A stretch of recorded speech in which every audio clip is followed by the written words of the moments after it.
the script got smaller and smaller and smaller until there's only one villain, and it's me. Right. I'm just like, sent it to Gary Barlow, and he was like, Rob, I come off worse than Darth Vader in the first Star Wars. One of my Christmas wishes has come true. Robbie Williams is here. Hello, Robbie. Hey, buddy.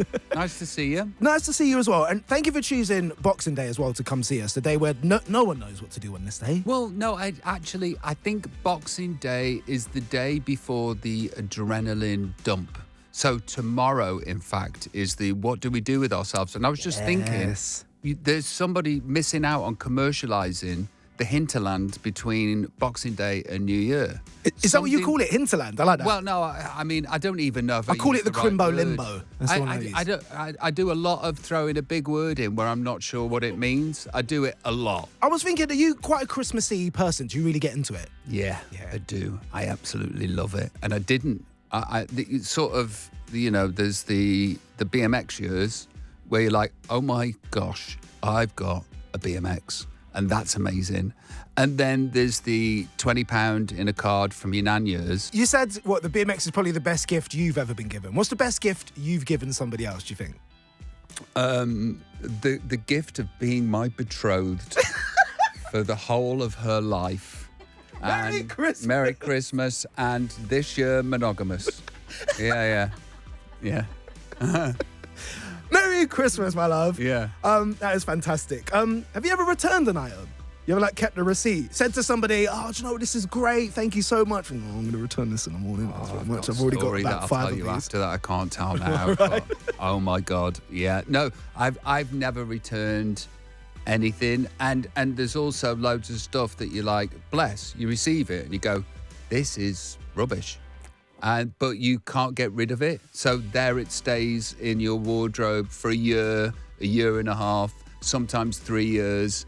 And then eventually you go, I've just got to throw this away. That's my technique, yes. Yeah. Store it away somewhere, 2 or 3 years, then you're allowed to. There's a lot of basically people going, here, you throw this away with a gift.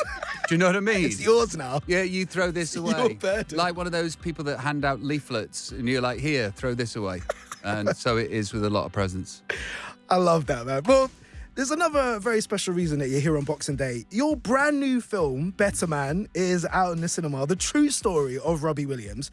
Are you nervous, Robbie, that we're going to get to know you a lot better now? It must be kind of terrifying to go, this is my life story, everyone. Nah, no, I'm on the spectrum, right? Which everybody is these days. They just don't know it.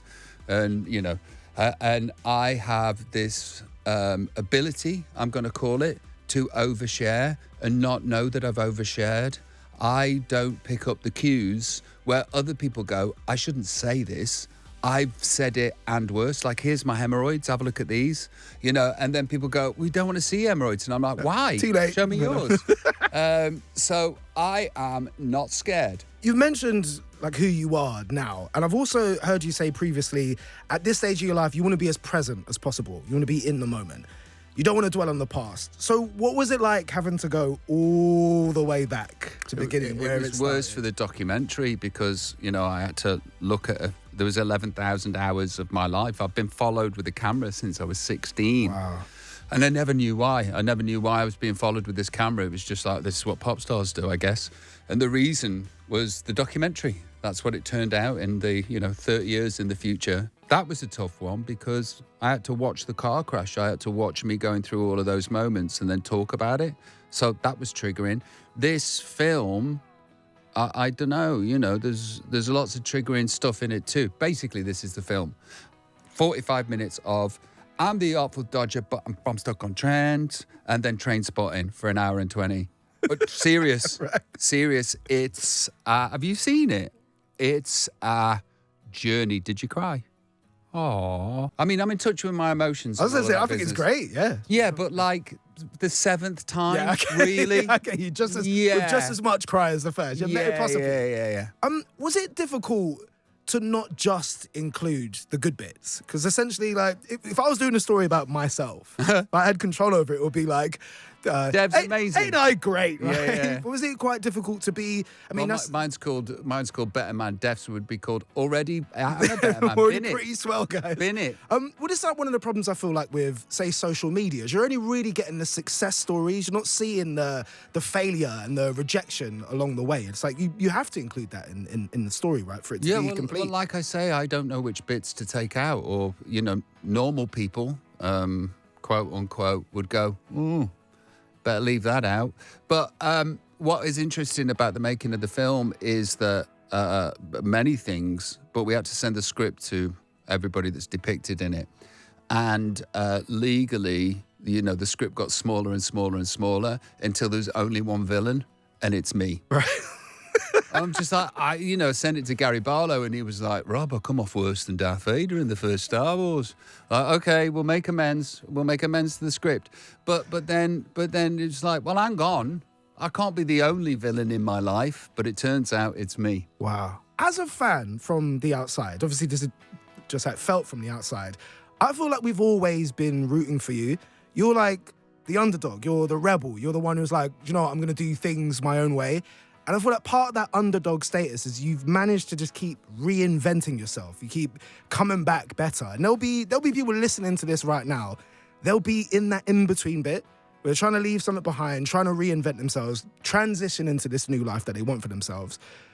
Did you get any good advice along the way when you were in that transitional period? Here's a big word, autodidact. Do you know what that means? I have no idea. Okay, I'm ready to learn. self-taught. So I am learning, and I kind of understood that, our career or my career is pretty much like a roller coaster. And there was, the bit in a roller coaster where, you're getting the expectancy going up the thing. Well, that was Take That and the beginning of my solo career. And now I'm on the rest of the bit where it's like, I'm doing the loop-de-loop and I don't like it. I feel sick. No hands. Yeah, I feel sick. So I'm on this roller coaster where it's like peaks and troughs and peaks and troughs. And the interesting thing for me is like going to a dinner party these days and people going, so you just still do music? Yeah, I'm playing the stadium down the road.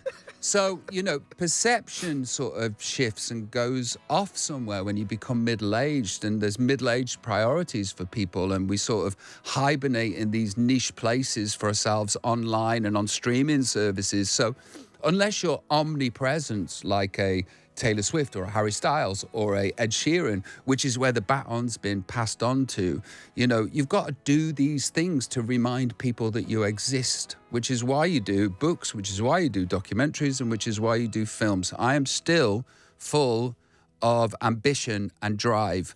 And, I want to be the man.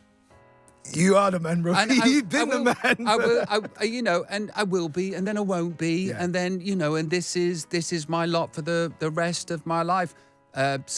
Which is why it's so important in my mind. This film, this facilitates the third act of my career.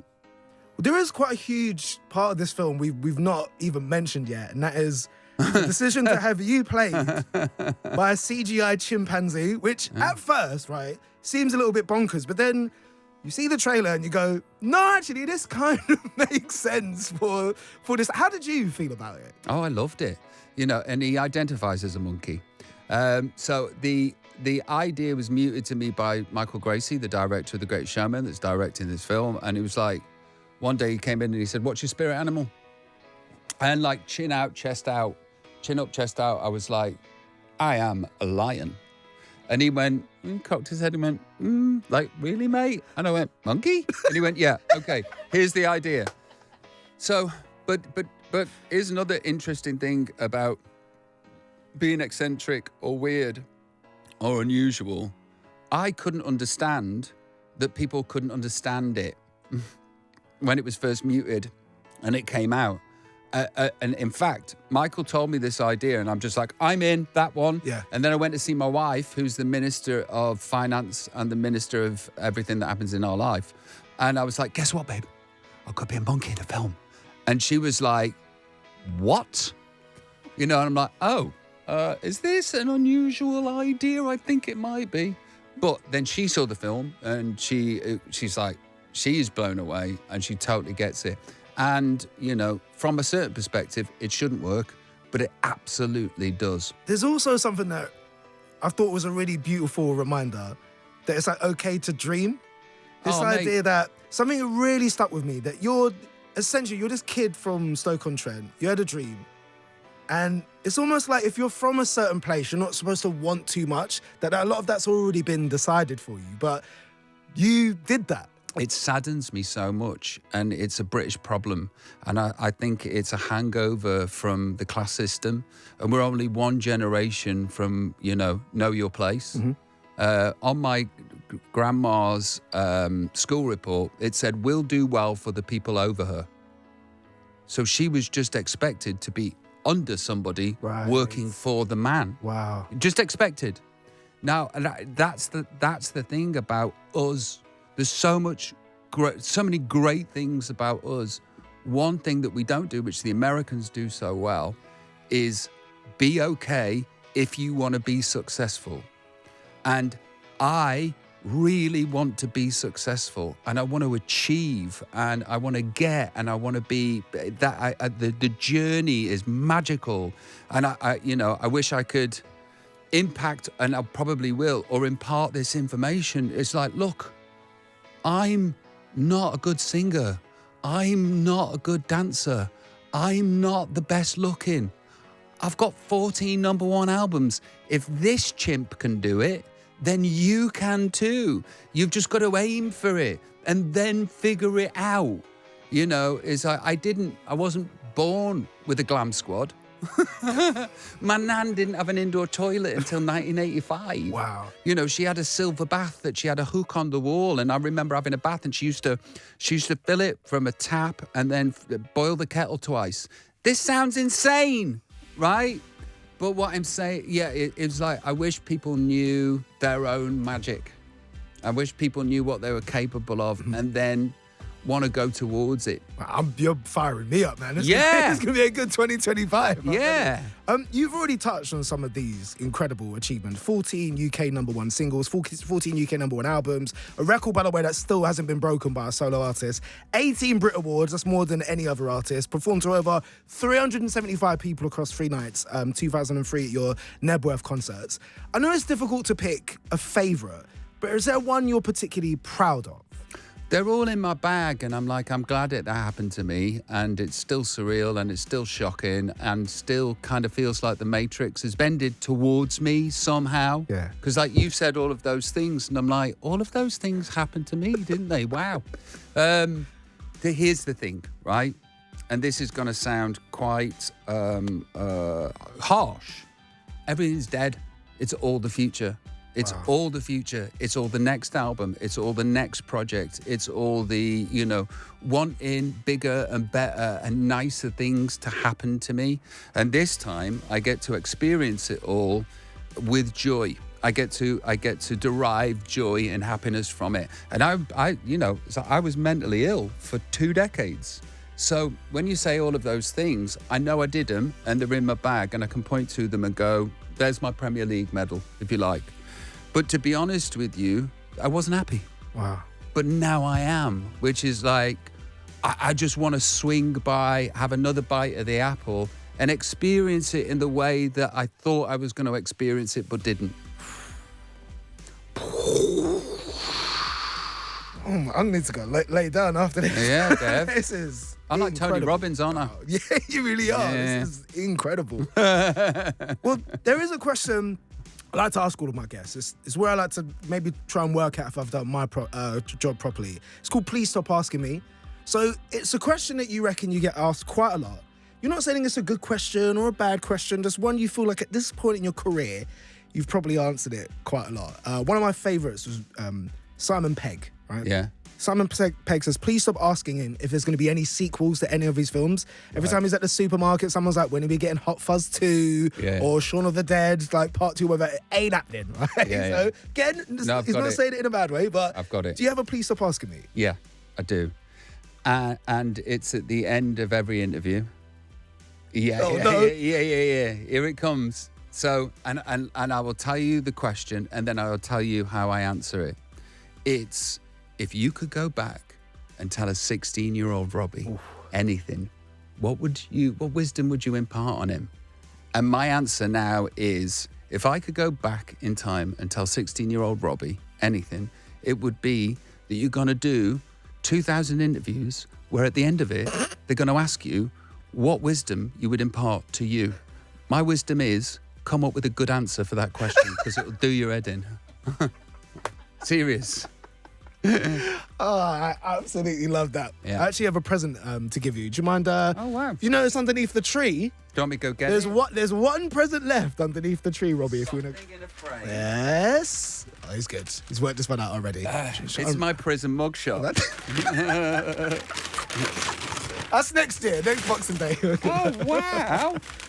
So that is Thelma, right? Thelma is a female chimpanzee born on the 25th of September, along with her twin sister. We've adopted Thelma. Thelma is a cherished member of the Hananayas group. That's the one really rolls off the tongue. It's in Dorset.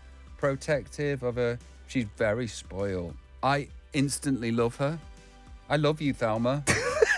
Well, yeah, we've adopted her on your behalf. Foster dad. Yeah, we just need to get your sort code and account details so we can keep up payments, Robbie. Okay. Keep up with the payments. Yeah.